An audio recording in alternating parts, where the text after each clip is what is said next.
নমস্কার বন্ধুরা, কুরুক্ষেত্রের মহান যুদ্ধে শেষ হয়েছিল দ্বন্দ্ব এবং ক্ষতির দ্বারা ক্ষতবিক্ষত ভূদৃশ্য রেখেছিল পাণ্ডবগণ বিজয়ী, অথচ তাদের কিছু কর্মের ভারে আক্রান্ত। তাদের জীবনে গোত্রীদের সান্ত্বনা ও নির্দেশনা চেয়েছিলেন ঋষি ব্যাসকে।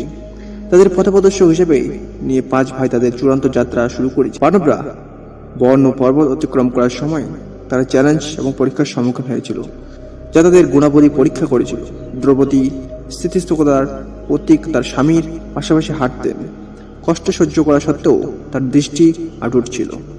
ভীমের পরাক্রমশালী শক্তি, অর্জুনের অতুলনীয় তীরন্দাজ দক্ষতা, নকুল এবং সহদেবের প্রজ্ঞা প্রতিটি গুণের সামনের বাধাগুলো অতিক্রম করতে ভূমিকা পালন করেছিল। তাদের যাত্রায় মাঝখানে তাদের সাথে একটি রহস্যময় কুকুর ছিল, যেটি বিশ্বস্তভাবে যুধিষ্ঠিরকে অনুসরণ করেছিল।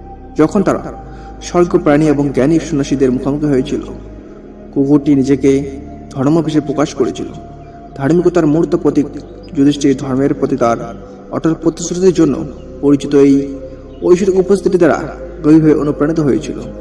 পাণ্ডবরা তাদের আরোহণ অব্যাহত রেখে তারা স্বর্গের প্রবেশদ্বার মেরু পর্বতে পৌঁছেছিল। যাই হোক, একের পর এক ভাই এবং দ্রৌপদী পথে দাঁড়িয়ে পড়ে যান। যাত্রার শেষ ধাপটি সম্পূর্ণ করতে না পেরে যুধিষ্ঠির পরীক্ষায় নিরুৎসাহিত হয়ে তাদের পাশে বিশ্বস্ত ধর্ম নিয়ে তার আরোহণ অব্যাহত রাখেন। হতাশার মুহূর্তে যুধিষ্ঠির তার ভাইয়ের পতনের ন্যায় বিচার নিয়ে প্রশ্ন তোলেন। ধর্ম কুকুরের আকারে তার আসল পরিচয় প্রকাশ করেছিল এবং যুধিষ্ঠির ন্যায়পরায়ণতার প্রতিশ্রুতি প্রশংসা করেছিল। সে স্বর্গীয় প্রাণীরা আবির্ভূত হয়েছিল। তারা পতিত পাণ্ডব এবং দ্রৌপদী ছাড়া আর কেউ ছিল না। এখন তাদের নশ্বর রূপ থেকে মুক্তি পেয়েছে। যুধিষ্ঠির হৃদয়ে মিশ্র আবেগে ফুলে উঠল। তার প্রিয়জনদের হারানোর জন্য শোক এবং তাদের আত্মাধিক মুক্তির আনন্দ।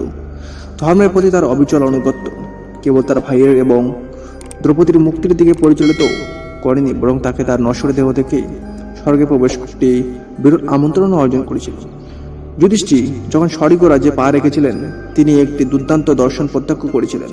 তাদের পূর্বপুরুষ এবং ঐশ্বরিক প্রাণীর সাথে পাণ্ডবদের পুনর্নির্মল দেবতাদের রাজা কিন্তু যুধিষ্ঠিরকে স্বাগত জানালেন। তারা পূর্ণময় জীবনের প্রশংসা করলেন এবং স্বর্গীয় আবাসে তার স্থান স্বীকার করলেন। পাণ্ডবদের চূড়ান্ত যাত্রা চ্যালেঞ্জ এবং ধার্মিকতার পরীক্ষায় পরিপূর্ণ স্বর্গীয় উদযাপনের শেষ হয়েছিল। ধর্মের প্রতি যুধিষ্ঠির অটল প্রতিশ্রুতি কেবল তাদের জীবন অস্থির পথেই পরিচালিত করেনি, বরং তাদের চূড়ান্ত অতিক্রমের পথও প্রদর্শিত করেছিল। মহাভারতে বর্ণিত পাণ্ডবদের স্বর্গের যাত্রার কাহিনী ধার্মিকতা, স্থিতিশীলতা এবং প্রতিকূলতার মুখেও সদ্গুণের স্থায়ী শক্তির গুরুত্বের একটি চিরন্তন অনুসার হিসেবে কাজ করে। তো বন্ধুরা, এরকম আকর্ষণীয় ভিডিও পেতে চ্যানেল সাবস্ক্রাইব করে বসে থাকুন। জয় হিন্দ, বন্দে মাতরম, ভারত মাতা কি জয়।